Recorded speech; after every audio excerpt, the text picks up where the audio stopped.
So let's read together from Matthew 13, verse 53. When Jesus had finished these parables, he moved on from there. Now, immediately we need to ask the question, what are these parables? Now, if you flick back to the start of chapter 13 and read from verse 1, I just want to show you that we're kind of at the bookends of the section where we start today. So if you look at chapter 13, verse 1, we read, that same day Jesus went out of the house, sat by a lake. Such large crowds gathered around him that he got into a boat and sat in it while the people stood on the shore. That's the setting, right? He's in the boat, they're on the shore. And verse 3 says, then he told them many things in parables. That's the start of this unit, all right? That's the start. He said many things in parables. And then today we're looking at chapter 13, verse 53, when Jesus had finished those parables. So that was the start of the unit. This is the end of the unit. Do you see that? Now, in between, if you kind of flip through it, you'll see we've had parables about a farmer sowing seed, parables of weeds, parable of mustard seed, parable about yeast, parable about hidden treasure, parable about precious pearl, and a parable about net, right? That's all these parables. So he starts the parables, he ends the parables, and we've had this slab in the middle of a big chunk of parables, these stories he tells. And what I want us to do is just to notice what came before these parables and what came after. It's like a sandwich, all right? So the parables are the big slab of meat. I want us just to clock what the bread either side are. So look back to chapter 12, verses 46 to 50. All right, this is what comes before these parables. Verse 46. While Jesus was still talking to the crowd, his mothers and brothers stood outside wanting to speak to him.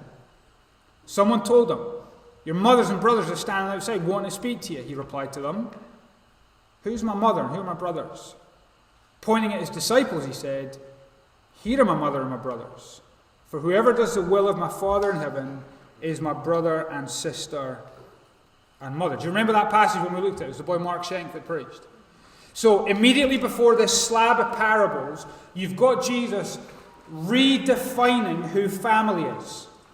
If you remember, he says, at that point, his mother and his brothers are outside, and his disciples are on the inside. There's a distinction, a division between blood family, at this point are outside, and disciple family, who are in the inside.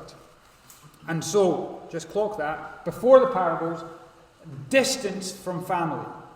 Have you got that?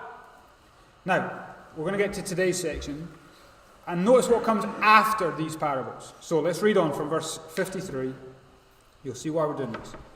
When Jesus had finished these parables, he moved on from there, and coming to his, where's he going? Hometown. He's coming home. He began teaching the people in the synagogue, and they were amazed. Where did this man get his wisdom and these miraculous powers, they asked? Isn't this a carpenter's son? Isn't his mother's name Mary, and aren't his brothers James, Joseph, Simon, and Judas? Aren't all his sisters with us? Where did this man get all these things? And then notice this. They were amazed, but look at them now, verse 57. And they took offense at him. But Jesus said to them, a prophet is not without honor, except in his own town and in his own home. And he did not do any miracles there because of their lack of faith. Do you notice that phrase? In his own town and in his own home. What happened before these parables? Distance from family, his own home. What happens after these parables? He is dishonored in his own town. So you've got distance from family, and now you've got dishonored in his hometown. And Matthew, who's writing this, putting it all together, is trying to make a big point. He's trying to show you something. By putting these parables right in the mix, parables that have told you the truth about the kingdom of heaven, he is saying the kingdom of heaven will have a decisive impact, in fact, a divisive impact in the lives of those who follow Jesus. This episode is Jesus coming back to his hometown. What happens whenever Andy Murray comes home to Dunblane? Street party. They've painted pillar boxes gold in Edinburgh for Andy Murray. He gets celebration, street party. There's a boy, what's his name, the boxer? Josh Taylor. He grew up in the boxing club in Loch End. How do you think they receive him whenever he comes back to Loch End? Absolute celebration.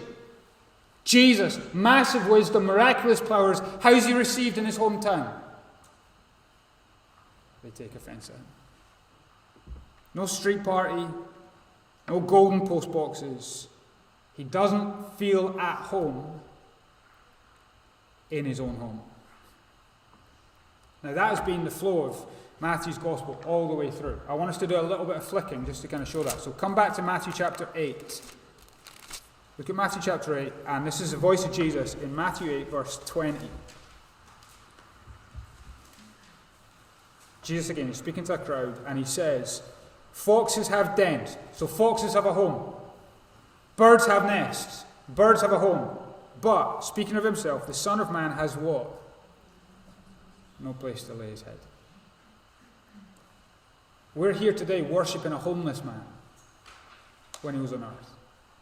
Come forward to chapter 10, verse 34. Again, this is Jesus speaking to his disciples, to the 12 of them at this point. And in Matthew 10, verse 34, he says, do not suppose I've come to bring peace to the earth. I did not come to bring peace, but a sword. For I've come to turn a man against his father, a daughter against her mother, a daughter-in-law against her mother-in-law. A man's enemies will be the members of his own household. That's the flow. That when you become a Christian, there can be a sharp division,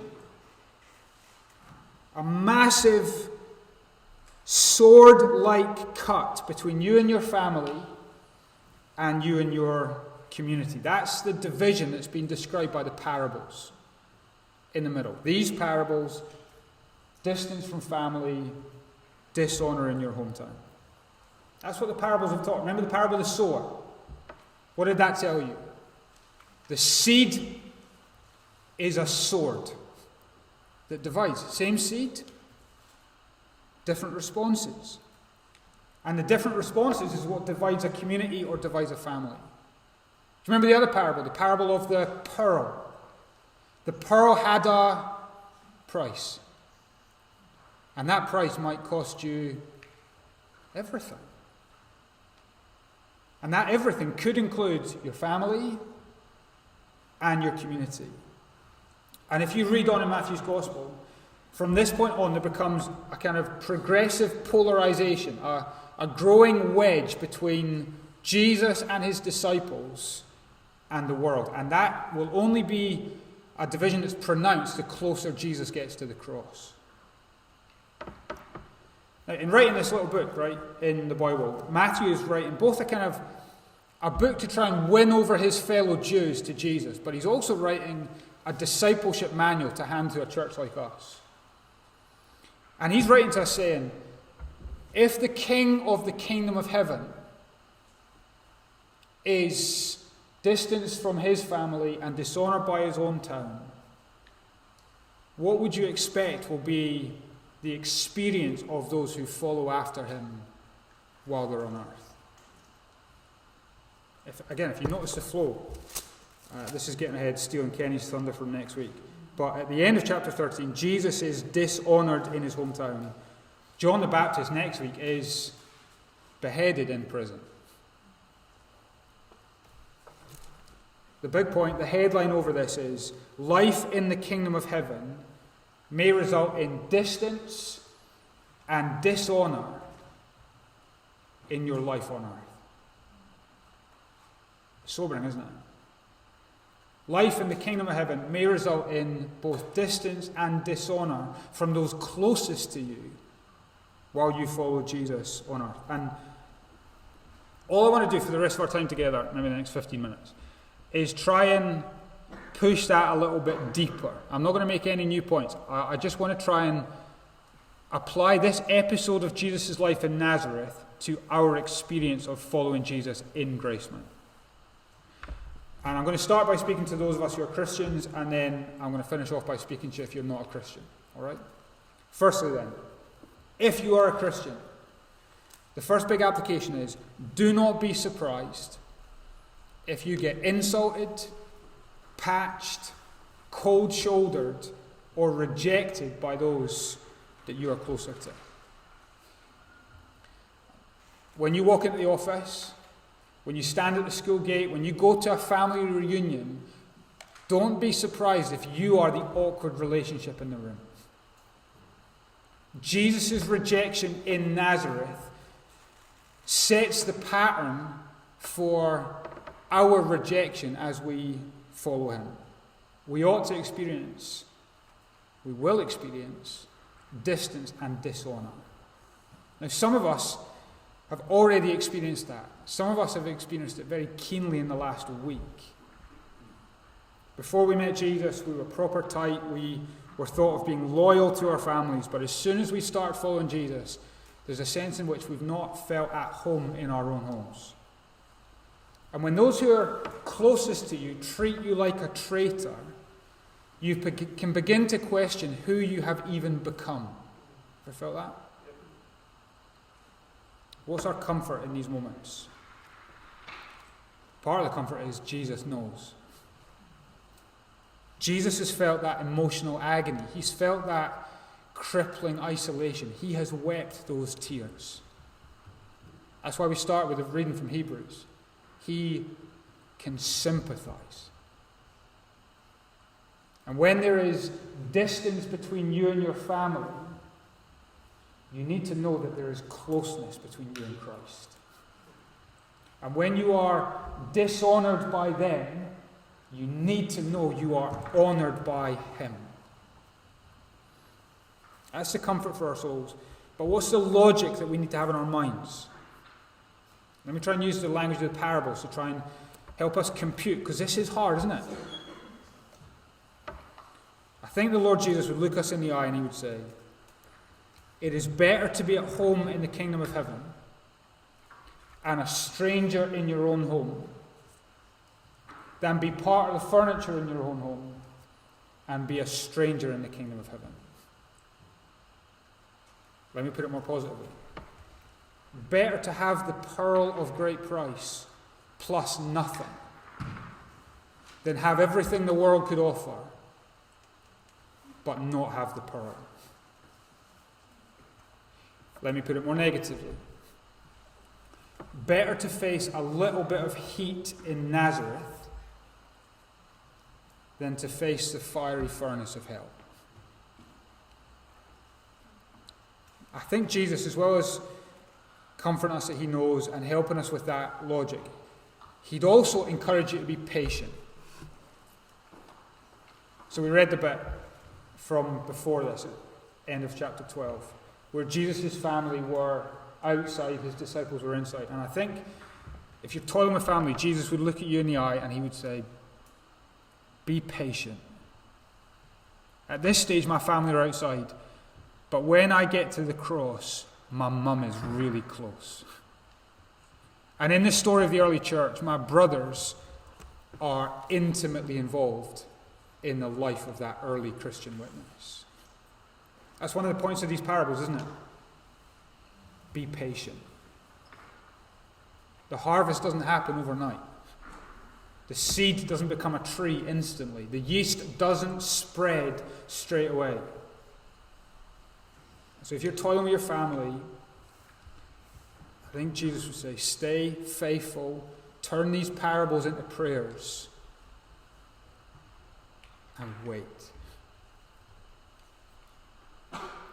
Now, as well as this being true for those of us who are really struggling with family and community stuff, it impacts how we will care for each other as a church. Here's the second implication or application for Christians.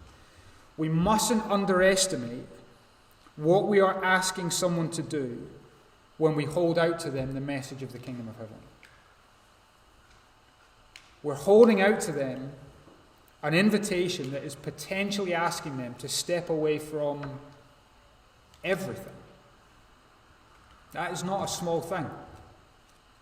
Remember from the parables, the seed is a sword. The pearl has its price, both distance and dishonour. Which means someone from another country who begins to follow Jesus might be stepping away from and rejecting all of the heritage that their family has valued the most. That's massive. When you hold out the gospel to a mum and she begins to follow Jesus, you might be inviting hatred from her partner and inviting a world of complexity as to how they're now going to raise their kids. When you hold out the gospel to someone who's been living in a same-sex relationship and they begin to follow Jesus, you're inviting them and asking them to turn their back on a whole social structure that has defined their entire being for potentially decades. That's huge. Which means that impacts how we present the message. Don't hold out the pearl and then hide the price. We must show people the pearl is so valuable that the price is worth it. But it also impacts on how we do discipleship afterwards. If we are expecting and inviting people to feel distance from their family, then what we offer them can't just be one service on a Sunday. We'll need to offer them family. If we are going to expect people to be dishonoured in their community, we will need to be as near and as attractive as the community that they're now being dishonoured by. That's why things like membership in GCC and like living near the community and being around during the week is such a crucial thing for us as a church. We are inviting people to bear the price of the pearl. And the church family is one of the things that Jesus has given to support people when they step away from those who have been nearest and dearest to them. It's sobering, isn't it? That if the gospel has an impact in our community, it will divide our community. I've watched not millions, that's a stupid exaggeration. I've watched quite a lot of church planting videos over the last 10 years. One of the kind of best produced, most kind of sexy looking, had the tagline at the end, "Bless the city." And I think it is true that churches will bless the city they're in. But an equally appropriate tagline for a church planting video would be, "Divide the city." The seed is a sword. The pearl has its price. Now, this feels heavy, doesn't it? But it is. It's a big thing. We've had applications for those of us who are Christians. I want to focus now on the fact that Matthew has written a book that is especially written to his fellow Jews. If we're going to understand why Matthew puts these parables in between Jesus' distance from his home and dishonoured in his hometown, we need to, for a second, just understand what the Jewish mindset was. For a Jew, their relationship with God was in big ways defined by the family that you came from, the nation that you were born into, the heritage that you had. So what's Matthew doing by wedging these parables in between these two things? He's giving Jews with that mindset a pretty sober warning. He's saying to them, listen, it's possible to be related to Jesus like family and to be near him like a neighbour in Nazareth and yet not be part of the kingdom of heaven that he's come to bring near. To use the picture of the parables again, it's possible to be a weed growing right next to the wheat, but when the harvest comes, your ultimate destination will be very different from the wheat. Get the point? Or it's possible to be a bad fish, swimming in the same ocean as a good fish. Or it might even be so close as to say you're a bad fish caught in a net with a good fish, kind of cheek to cheek. That doesn't mean that your ultimate destination or that your ultimate identity is a good fish. To be close is not close enough. The question is, how has your heart responded to the message of the kingdom of heaven? That's all that matters. To grow up close to Jesus, to be a neighbour of Jesus is not enough. How has your heart responded to the message of the kingdom of heaven? Has it been good soil? Has it produced fruit? Has it begun to spread? Can you say that it's not just part of your existence, but it's the pearl of your existence? It's a pretty sobering application to people who were maybe front row of the crowd, maybe on the fringe of his followers, but had never actually responded to the message of the kingdom of heaven. And maybe that's true of some of us. We've been really close, coming here for a long time. But Jesus knows who the good fish are and who the bad fish are. He knows what the wheat is and what the weeds are. I need to ask you, how has your heart responded to Jesus personally? To be close to his people is not to be his people. There's a sobering detail actually. See if you look in verse 54 of chapter 13.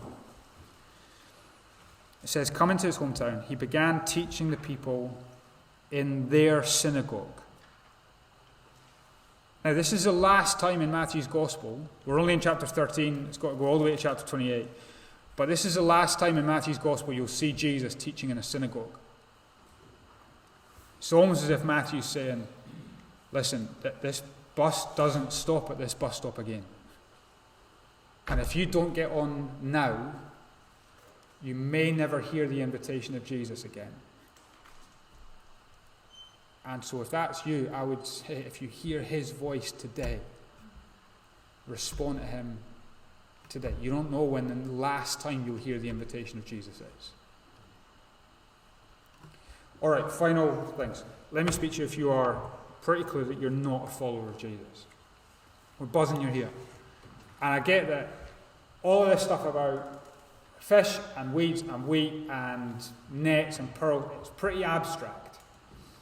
What's helpful about this episode is it's actually just Jesus as a real person engaging with other real people in a very real place. And I want you to try and engage with how people relate to him. Let me read it again. So go from verse 54. Just watch the kind of logic. So coming to his hometown, he began teaching the people in their synagogue, and they were amazed. Where did this man get his wisdom and these miraculous powers, they asked? Isn't this the carpenter's son? Isn't his mother named Mary? Aren't his brothers James, Joseph, Simon, and Judas? Aren't all his sisters with us? Where then did this man get all these things? And they took offense at him. So just notice first, right? What can't they deny? They cannot deny that he had unbelievable wisdom, and they can't deny that he did miraculously powerful things. Those things in our mind are not up for debate. They were so publicly witnessed that they were undeniable. So even the people who take offense at him acknowledge that no one spoke like he did, and no one did the stuff that he did. That's not up for debate. They are amazed at him. But notice how their amazement in verse 54 pretty quickly turns to offense in verse 57. And what they can't square in their heads is how where he came from is matched with where his power and his wisdom came from. They're so befuddled by his earthly pedigree that they can't compute that with his heavenly authority. Now, we don't know what the kind of angst behind their offense was. You can probably guess a couple of things, right? They'd grown up with the guy. 30 years of living next to him. So what might their offense have been? Here's this young upstart from our little town who's outshining a lot of us by the kind of fame he's received. Nobody likes that, do they? Maybe they've still just been kind of going around the 30 years of gossip over his kind of mother's virgin birth. Hi, Mary. Whatever. Maybe it was just really hard growing up next to Mr. Perfect. It must have been hard growing up next to Jesus.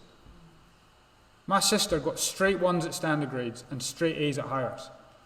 That's tough to follow if you're a younger brother. But Jesus is in a whole different category, isn't he? Must have been hard growing up. There must have been angst and kind of offence at him in his hometown. But what you need to notice is their offence doesn't actually address the evidence. So what do they say? They just ask about his pedigree. So they say, yes, he's miraculous powers, yes, he's very wise, but we ken his mum. We know his brother, we know his sister. Now, his earthly pedigree seems to trump his heavenly authority, but has anyone watched the new David Beckham documentary on Netflix? Hands up, let's publicly shame people. Right. This would be like questioning David Beckham's footballing ability based on the fact that his dad's a heating engineer. That doesn't make any sense. But that's their logic.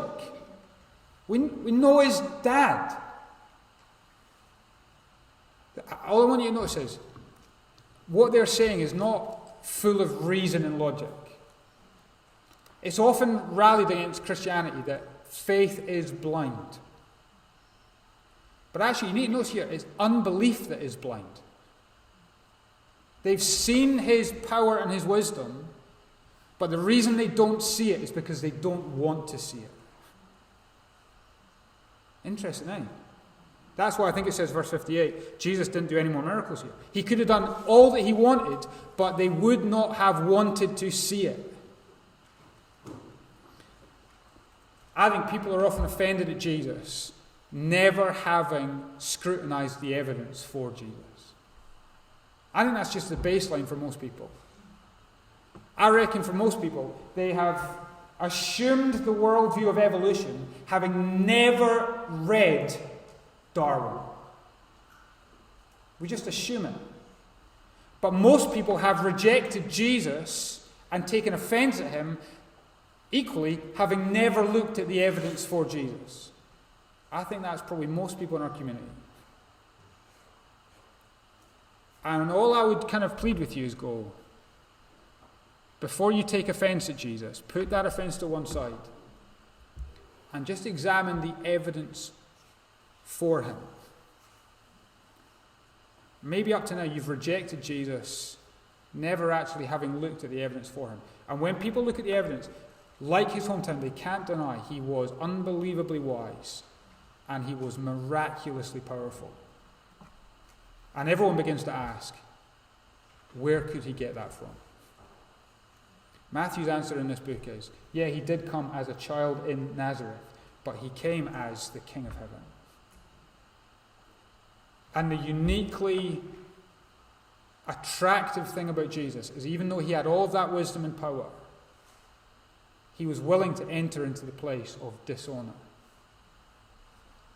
And not just go into his hometown in Nazareth, but he would go to the place of dishonor where on a cross he would be publicly executed naked, shamed. And he did it to cover your shame and to bring you into the kingdom of heaven. Now you might be new to all this and talk of sin makes no sense to you, but I guarantee you know the feeling of shame. The good news of the Bible is the King of Heaven enters into the place of shame, bearing your disgrace to bring you to the kingdom of heaven. He suffers the sword to bring you to his home. He pays the price to gift you the pearl. And if you've come today loaded by the shame of your past, he invites you and says, I will bear your disgrace so that you can find a home in the kingdom of heaven.